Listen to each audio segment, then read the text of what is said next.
still the AM show, and my name is Mama Vio Swabwaje. Time now for my banner. Today we're talking effectiveness of religious cohesion for national development. And my guest right now is Reverend Dr. Kwabena Opuni Frimpong, who is the General Secretary of the Christian Council of Ghana. Almost said Ghana Christian Council. Okay. And we'll also be joined by Sheikh Aweremeyao Anas, who is a Muslim cleric, later on here on the show. But I'm starting off with Reverend Opuni Frimpong, who is the General Secretary of the Christian Council of Ghana. Good morning, sir. Good morning. Welcome. Thank you. You know, today we're also celebrating International No Diet Day. That's on a lighter note. Yeah. Does it mean anything to you? We need to give recognitions to issues that are dear to our heart, and that is why, as a country, some of these things we must pay attention to. What we eat. Yeah. Very, very important. Very, very important. Okay. All right. So, what is it that, I mean, I think that we've talked about what is it that Christians can do to promote development in our country. But let's hear from you. What should we do? What must we do? After all, we're working. Yes. Christian spirituality, you know, is what we call holistic. We are spiritual beings, but we're also intellectual beings. We are also health. We are also legal. You are also economic. You know, and as we develop our spirituality, it should not only be things that will bring us closer to the heavens, but things that will also make us, if you like, make life worth living. What it means is spirituality must affect economic life. Spirituality must affect what we do at Makola. You know, now. So if you say it must affect what we do as individuals, so if I sell at Makola, how should it reflect in the things that I do? Should I be making more sales? Fine, if that is what should happen at the end of the day. But what it means is you must bring your spiritual values into what you do. For instance, if issues about love, humility, you know, obedience, hard work, faithfulness, issues in your faith, whether you are into Africa traditional religion, Christian, Muslim, whatever spiritual nurturing you have received, those spiritual values must be manifested in public life. And that is what we are talking about. Not just making more profit, more sales, but where is value, spiritual values in what you do, you know, so that you don't disconnect what happens in the mosque, what happens in the church, what happens in the shrine, from what happens when you are at the place of work. You know, and that's the kind of spirituality. If religion can facilitate development, that is how it must be. Religious values that find their way into everyday activities, so that it's not like when I'm in the sanctuary, you know, then I'm a spiritual person. It's a holy place. So how about the thinking that when you're in church, I mean, that's a holy place. You're supposed to be truthful and obedient. But when you're in the workplace, I mean, when it's booga booga, you've got to be wild as well. Now, if we do that, we've got it wrong. And maybe this is where religious leaders, what we call discipleship making, what we call Christian education, that is where, and that is a problem we have now in this country. We are counting big numbers when it comes to, I mean, let's talk about church here. You know, Christian numbers. They say about 69 to 70% of our population identify with Christian faith. Super. But it must be seen on our roads, discipline on our road. It must be seen in public discourse. And it's interesting how people start driving recklessly, even at the church car park after church services, and they are exiting. You've seen that before? No, I have. Okay. I have. You know, and they will not want to give you way. They still insist, I want to go before you do. Yeah. And you're thinking, but you just came out. So how can we extend church from the sanctuary to the car park? I think that is the issue. That can we have spirituality that is not limited to the premises, the sanctuary. But I see what I see in church. Also when I get to the market, because the same people we are talking about, when I get to the banking hall, when I'm in classroom, when I'm on the road, the accidents on our road, are those people in church or outside church, in mosque or outside mosque? Can we extend you know, all the respect, all the courtesies, all the faithfulness that we see in church? Can we extend them? If we don't do that, then there's something wrong. So what is wrong with us, really? What is wrong is how we are not able to, or many of us are not able to bring our faith into public life. You know, that disconnection it's not the best, you know, and that is the challenge we have. We should be able to use religion to facilitate development, religious values. You know, whether people are in government, you find many of our people, either they are Muslims, they are Christians, they are Hindus, they are Buddhists. When they come into public life, sometimes you want to see somebody who wants to do things differently. Or other people are insulting, for instance, hate speech. And you get one person, because of my faith, I will never allow these words to come out of my mouth. But you don't see that. You get to a point, and if people are insulting, they are all insulting. Difficult to draw the line between who is a Muslim here, who is a Christian here, who is a Hindu here, and who believes in nothing. Can we blame it sometimes on poverty? I mean, a lot of us want to make money because some of us do not have the money. And if you so badly want to make enough money for you and your family, then you want to ignore spirituality. No, my sister, managing success sometimes is more difficult than managing poverty. Poverty is not good. But managing success, when people are on top, they try to throw away values, throw away that sometimes poor people, poverty is not good, but sometimes we want to respect values more than people who have it all. So if you push it that people are not being, say, law-abiding and all that because they are poor, may not always be the case. Okay. Well, when we come back, we'll be joined by Sheikh Arameyao Anas here on my banner. Stay with me. All right. So we've been joined by Sheikh Arameyao Shaibu, not Anas. That one a lot of you cannot see in person, but this one we can see. Sheikh, good morning. Thank you for your time. Yeah, thank you for the opportunity. So we're looking at, you know, how Christians, Muslims, other people of different background can work together so that we can develop this country of ours. And that's the chat that we're on just before you joined us. So just a little take, and then we can move the discussion forward. Yeah, it is. I think it is possible, and in the history of Ghana, ample evidence has been provided where in a sub-region where there's so much turmoil, including the religious conflict, Ghana has been able to take a different position. And Muslims and Christians in this country have stayed in peace. In Ghana, in terms of organization, for example, there has ever been in the history, both leadership of Christians and Muslims called something that a forum of religious bodies, based on which they have been able even to resolve conflicts and misunderstandings.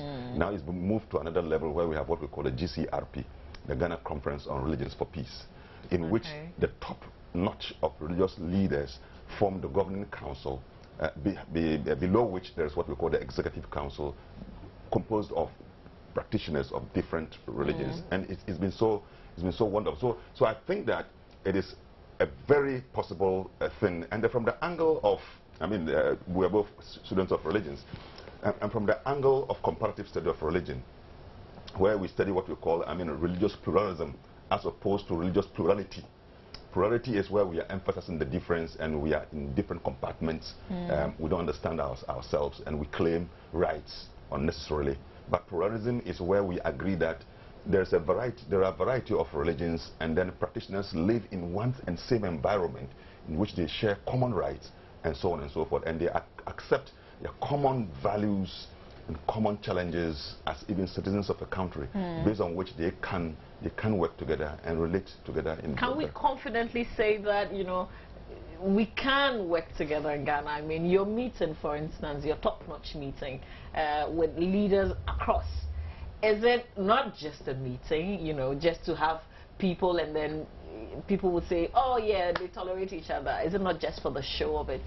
No, it is not. You see, once you even structure it give it a structure in which you have a constitution that is binding on you, and you are showing your commitment. And then beyond that, then you are also looking at religion as a tool for promoting the human good. And so therefore, if you have religious leaders who understand religion from this angle, then religious difference do not make me see Reverend Doctor here as an enemy. There is mutual respect. We understand our differences, which we respect those differences. And again, in the state of religions, I mean, there is something we call non-negotiables. There are certain areas of religion that are non-negotiable. So you respect those. Yeah. And then those that you find you are common, I mean, you work on those things. And I think that, for example, love, respect for human dignity, for example, respect for human rights, the common good of man. I think that Christianity and Islam have something to offer. You know, I feel proud anytime I go to church, because the Central Mosque is right there, and then the International Central Gospel Church is not too far from it. Exactly. You know, and we live in peace. But Reverend, some people have said that religion probably will not get us to war, but politics would. And unfortunately, some of the politicians use religious persons as well. If you are looking for empirical evidence, then you may realize that this argument may not hold. If you look at Central African Republic, in fact, if you go to Ireland, if it's Christians, Catholics and Protestants, you have instances where Christians are Muslims. You see, so yes, you have political conflict, but you have religious conflict, and all of them, if you don't handle them well in this country, unfortunately, we give so much attention to political conflict, and we do everything during an election. We spread police people everywhere just to handle it, but we are forgetting that if you also don't take it, because our laws allow that religious diversities, you are free to believe in anything. Now, the moment you get there, you must also find out how do we handle the excesses. You see, and human beings, we can all go wrong. So, in as much as political parties, if you don't handle the full soldiers, their utterances and other things, well, you can have political conflict. The same way, if we don't handle religious differences and tensions and facilitate religious harmony and dialogue, what has happened in other countries can happen in this country. We don't pray for that, but we must talk about the issues. We must raise it. There must be a public discussion, and there must be support for interfaith dialogue in this country, because it's a potential conflict area if we don't work towards it. So this dialogue that you have between Muslims and Christians, do you see it trickling down? Do you see the effect of it on the ground? You might not see it clearly in terms of consistent and repeated programs that you can see underground. But you see, religious leaders are also like symbols.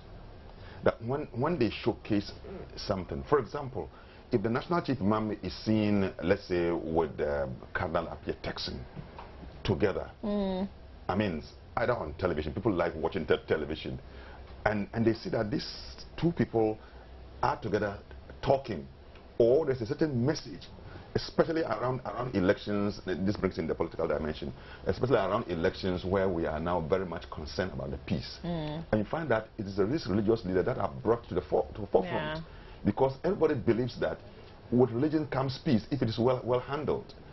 Core to every religion is the inner peace that is given expression outside in terms of how we relate with human beings and how we relate with God. Yeah, so we find that top religious leaders are brought so that they can now send out certain messages. That message now in fact gets down, because it's the reverend minister or archbishop of the church who said it, and because the national chief imam who said it, we find that it comes down. Like Reverend said, I mean, after the excesses, they can come because we are humans, and our response to, and religion especially in Africa, like Professor Beatty will say that, I mean, the African is notoriously religious, or in some other sense, incurably religious. It goes to the core. Does it help us? I think that... I mean, because some people also argue that we say we are so religious, but yet we are underdeveloped.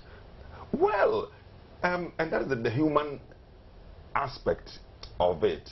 I mean, religion can be exploited in different ways. But if we are genuinely working, because you see, religion generates and engenders even altruistic service, for example. So you are so much interested. I mean, you listen to the Christian the Ten Commandments. Remember, apart from the first commandment that talks about relationship with God, the other is a love your neighbor as yourself. So if you can go by this principle alone, in other words, anything you do, you are mindful of how it affects the other person and how it enhances. And likewise in Islam, it will tell you the same thing. Righteousness is not to turn your faces to the east, not to the west. In other words, righteousness is not limited, but it includes the prayer you do, but behind the walls of the mosque, how do you send the peace that you have enjoyed with others? I think it's the same that Reverend was sharing with us earlier. Exactly. Translates what is it that is said to you and what you experience in the church or in the mosque. Exactly. To whatever field. Yeah. Recently, I was talking to some young people. I think that even with all pardon to my fellow practitioners, many people don't even understand religion itself, particularly, let's say, Islam, for example. Recently, I was talking to some people. I said, look, even the ablution we do, for example, you are talking about purity. Now, how does it open you up from this symbolic, ritualistic, and external purity to get inside you? What does purity mean to me when I wash my feet and my face and so on and so forth? That can I limit purity now to my external alone, leaving the inside? Look, when the inside is pure, it's like a mirror. It reflects in the way that I look at everything. So when I'm pure inside, how do I use a knife to stab another person? If I'm pure, the right thinking, the right action that is engendered. So, you know, when things are not going on well in this country, and some of us are agitated, some people are frustrated and angry, and we know that the politicians are not doing us any good, yet you religious leaders will come and calm us down. You know, how does it work? No. You see, in leadership, whether it's Islamic, Christian, politics, you make correction, you don't create confusion. That is no matter what. You must always make correction. You don't create confusion. You need national cohesion. You need social cohesion. And that must always be a better choice than conflict. You know, for instance, during election, it's no matter what. It's better for us to stay together as a people than seeing Ghanaian women carrying what with their children, you know, going to places where they don't know. You know, so it's far better, no matter what, for us to stay together than being refugees elsewhere. These are things, bloodshed. So religious leaders will always go to their people and calm nerves. That please, let's stay together. But how do you also ensure that the politicians are doing the right thing? I mean, apart from what you say publicly, do you do any underground dealings with them to tell them, you know, fix the problem? I mean, I remember there was a day, I also present sermons in the mosque. I mean, there was a day in one of the mosques that has a large congregation. I picked on a political issue, and just when I finished, I noticed that there were some other politicians who were there, and one of them told me that, well, we've heard what you have said. You know, so on the pulpit, I think we have very courageous religious leaders here who use the pulpit to talk. Secondly, I have heard both from the chief imam side, from the Christian Council side, joint statements that have been made, I mean, drawing attention to government. And the most recent one is the Christian Council one that drew attention to critical national issues. On the EPA? Exactly, and other issues. And I think that courage, the courage is even more exciting, less what I mean from the Christian side, when, for example, the government decided to take some of them to Israel. And the courage, and that was, I mean, for the Christian leadership side, it's fantastic, and I give them a thumb up for that. That being courageous to say that no, we will not go. This is not the most pressing Pressing need, issue and they said that in look, the there were country people today. in the northern part of the country who are in need of classrooms and hospitals and so on. That money should be sent there. And look, it sent a strong signal. And I think that religious leaders must maintain that courage.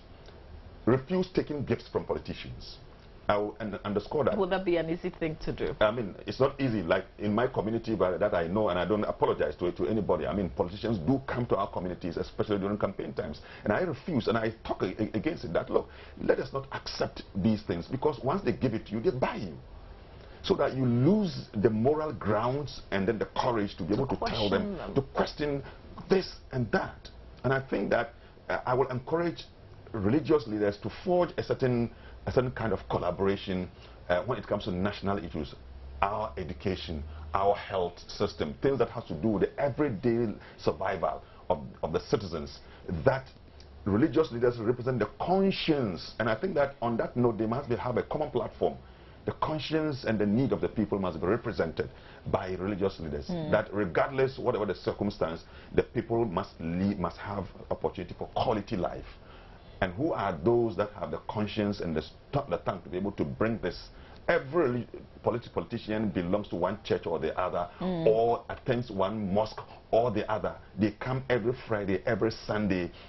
They come and they listen to sermons. And I think we should be able to take these core issues of survival and hammer on it, that they must understand that as part of religion, accountability and transparency is part of the stewardship leadership. So if you take national resources and you are misusing it, religious leaders who represent the conscience should not reduce themselves into tools for manipulation. Of course, some have done so, and that's most unfortunate. But I think that those who are leaders of conscience, who want to be as altruistic as possible in even the leadership God has given to them, should maintain a positive position and do that. Reverend? Yes, in this country, we'll give the glory to God, but religious leaders have done, and traditional leaders, I must also say, together, have done a lot of background work to bring us to where we have. I mean, before independence, during Nkrumah's time, during the revolution, let the blood flow, you know, behind the scene. And most often, they don't bring these things to the public domain. The recent elections, you know, Christian leaders, Muslim leaders, traditional leaders have teamed up, and behind the scene, you call so many people to order. Sometimes, especially when we are, you know, in deep heat, you're able to say, no, you can't. And there are instances, the Catholic bishops will bring their members, if you're a Catholic, together, that there's no way you can be a Catholic and do this. But they do that behind the scene. And we need to bring what we do in the boardroom now into the public domain. We must be maybe we need a partnership, this interface with media, and I pray and hope, and maybe use your platform to call for that partnership. So there must be constant. Do the politicians listen to you, though? You see, I mean, do they just hear you, or do they really listen? Listen, politics is a very interesting area to go. You can be on top today, tomorrow morning you'll be as nobody. That's politics. So all politicians know what keeps them where they are. They need the people, the support of the people, you know. And therefore, the ordinary person must know that this politician, how powerful he thinks he is. If I withdraw my vote, he will be as ordinary as anything. So we need to prepare our people. They are manipulating the ignorance of the ordinary person. They go to the villages and they dash people, not knowing that you are giving them what makes them who they are. There must be a very intensive public education, you know, for us as a people. What do we want from our leaders and all that? We should not only wait for them to create a crisis, the firefighting approach, then we come and we calm them, oh, don't fight, don't do this.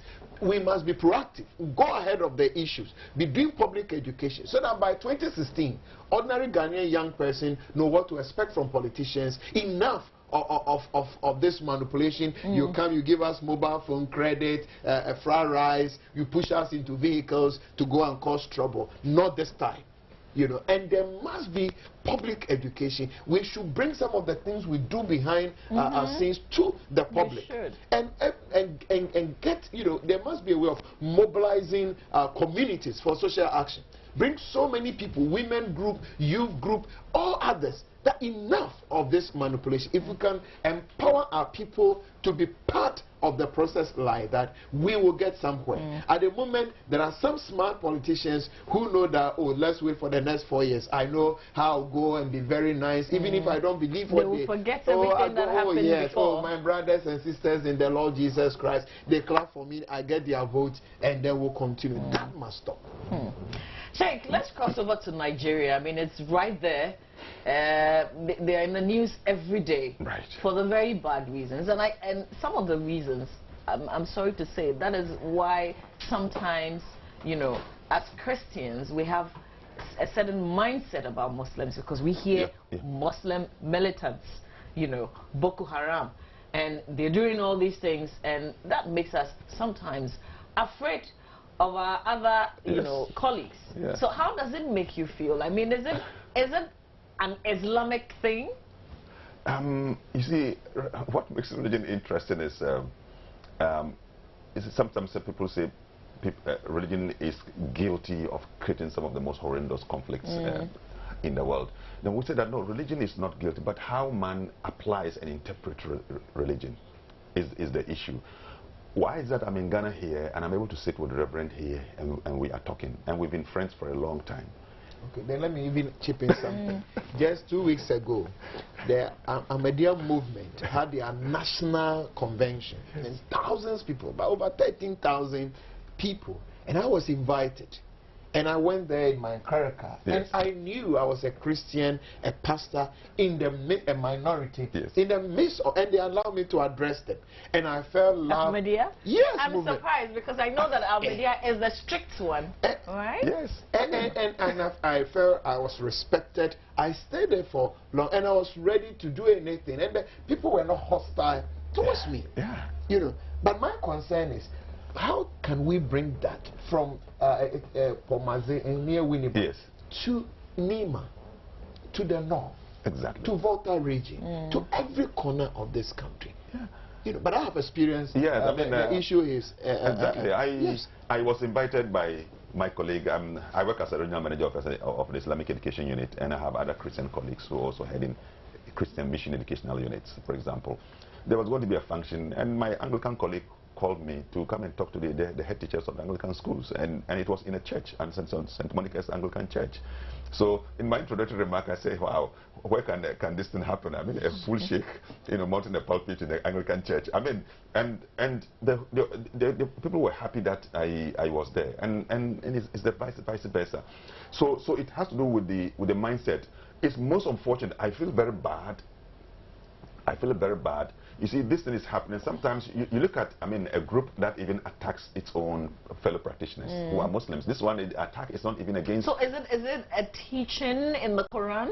It's not, but it's a misinterpretation, a misapplication of a teaching. And this, if any time you misinterpret to the negative any text of scripture, and you can manipulate people's genuine and loyal commitment to scripture, you can use that to manipulate them into any negative action. And it's happening across the religious divide.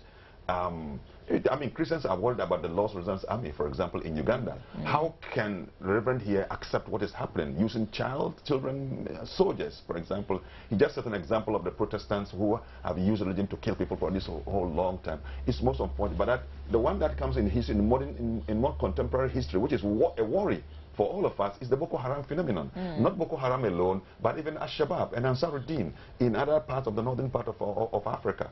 It's a worry. Sound and most enlightened Muslims are worried, and that's why I keep on saying that, look, Muslims who have a better understanding, more enlightened understanding, should take the center stage. I think we left the space. The Quran teaches that, right? Seek knowledge. Seek knowledge. It doesn't say seek Islamic knowledge. No, seek knowledge.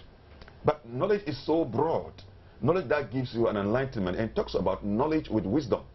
So Islam is not against girls' education? At all. as I speak to you now, just yesterday my daughter left home to go to school. Just yesterday. And you were sick. I'm a sheikh. But you are a good sheikh. Well, it's something that I cannot claim for myself. But I think that, in fact, I have a strong confidence in me that I have a good understanding of Islam. I am very confident that I have a good, and I speak on the pulpit, and I believe that most people listen to me, and they feel guided by what I say. I don't claim the credit, but they feel guided that anytime I have made a certain expatiation of our religious position on most contemporary issues, matters of human rights and how it be understood, even concepts that can lead to conflict. For example, the understanding of martyrdom, for example. What does martyrdom means? Because it's a concept in Islam, like it is in Christian religion. Martyrdom, if it is misunderstood and misapplied, look, can be the most dangerous tool to human survival. If you don't give the people correct understanding of what martyrdom means. And Islam is being misapplied and misused. So many people who are engaged in some of these things claim that they are martyrs when they die in the process. And they think that once they die in that way, they are straight into heaven. But killing human being, there's a text in the Holy Quran which says that whoever slays or kills one soul, the sin is like he's killed the whole of humanity. And whoever gives life, and I underscore the expression, whoever gives life, it shall be like he's giving life to the totality of humanity. So these people who, you know, do these things in the name of Islam, don't they read these things, you know, the other texts? You see, like Reverend said, education, you see, even when you are educating your child and you begin on a wrong footing from the day one, you give him the wrong mentality and mindset, and it goes with him. You need to now undo that, and that is the process in which we are in now. We have allowed this thing, and I form part of the guilt that we have withdrawn from the center stage for a long time and allowed the radical extremists who do not have a better understanding of religion to take the center stage, and they have manipulated. Sometimes they use money and they exploit poverty, and that is why myself and Reverend will agree that, look, governments must use our resources properly, improve the quality of life of the people, even distribution of resources, so that you don't create a certain space where people, because they are so much deprived, that they can easily be manipulated. They can be given scholarships. They can, and it's in our communities they can be given. People are so poor, and there are a lot of rich Arab countries that are prepared to sponsor people. And I don't apologize. Some of them go to areas where they are fed with the wrong, and they can bring it back. And I know some people may not be happy with me, but that is the honesty. No, I think you're telling the truth. You're saying that is the honesty that I can say. You know, truth can hurt also. Yes. Yeah. So sometimes, look, young people come to me and they say, I want recommendation for scholarship. And I ask the child, what's your qualification? He said, I have SSS. And so which country are you going to? I said, I'm going to country A. I said, what are you going to do? What are you going to do there? You qualify now to go to the university here to have your education. You go there, you come back, you have only the religious side. You don't have the tool for life. You are unemployable. You come, you are limited. The opportunities are so limited on you. Why don't you go to our university, local university here? So that when you come, I said, look, the space for the imamship is full. All the mosques are full. I'm sitting here, I'm also an imam, and I give a sermons. Look, we have filled all the spaces. So you come back, you don't have. So when you don't have a space to be an imam, you begin to troubleshoot. But when the opportunities are there for you, I have gone to school and I practice my religion, so I'm not worried. I feel fulfilled. Every Friday I talk to people on this, and I'm professionally I'm a teacher. That's my the profession that I love to be associated with. I'm a teacher, so I love to see teachers being taught. So, and it provides for me space also to give service to society, bring up children, let them have a better understanding. Yesterday, a young man came to my office. I took about 1 hour talking to him. He said he has come looking for a job, but after speaking to him, he felt so fulfilled that because of things that I was telling him about our religion. So he said if he hadn't gotten the job and he's going with what I have told him, he's still fulfilled. He is satisfied. Remember, Nigeria is not very far from us. Exactly. Even though we are discussing a pure Islamic issue, and here I want my friends in Islam to explain exactly what is going on. But I also want to admit that the excesses, if we don't raise the issue, can happen to us. We are talking about fundamentalists and all that. Yeah. And you don't know how many of them we have in this country. We need to raise the issues in the public domain and even allow our Muslim friends to help us understand. We can all go wrong. Now, some of these things, it creates some kind of suspicion. You know, you meet a Muslim and you think, oh, they are all the same. Yeah. But when they help you in discussion like this, then you get to know that some of them are not even happy with what is happening. Because for some of us who don't know the differences in Islam, a Muslim is a Muslim. In fact, the same way, they may also not know who is a Pentecostal, who is a charismatic, who is a Catholic, who is that. For some Muslims, all Christians are Christians. Yeah. You know, and they are the best people to help us build our opinion in times like this. That what is happening in Nigeria is not something that every Muslim support. So that will just tone down even some of the fears and anxieties in us. And it will help us also to partner with those who are more moderate, who are working towards it, so that we don't distance ourselves from them, because they need support to do what they are supposed to do. And they need support from government, from civil society. Some of our financial institutions must support those who are into interfaith harmony, because when the violence happens, it affects business, it affects banks, everybody. It affects everybody. So we should not behave as if, oh, it's a Nigeria thing, it's a Muslim thing. You know, when it suffers, it affects all of us. I will plead that our various media houses, like we are having this morning with multimedia, will create space for us to do this kind of more. Not just a hit and run kind of thing. And we must bring ourselves together. We were mates at Legon pursuing MPhil, you know, and we've been able to stay together. How many years ago? In the 1990s. And we've been friends. And I respect him. We meet in all kinds of meetings. I don't think if we will fight, then maybe he's cheating me on something, but not just because he's a Muslim and I'm a pastor.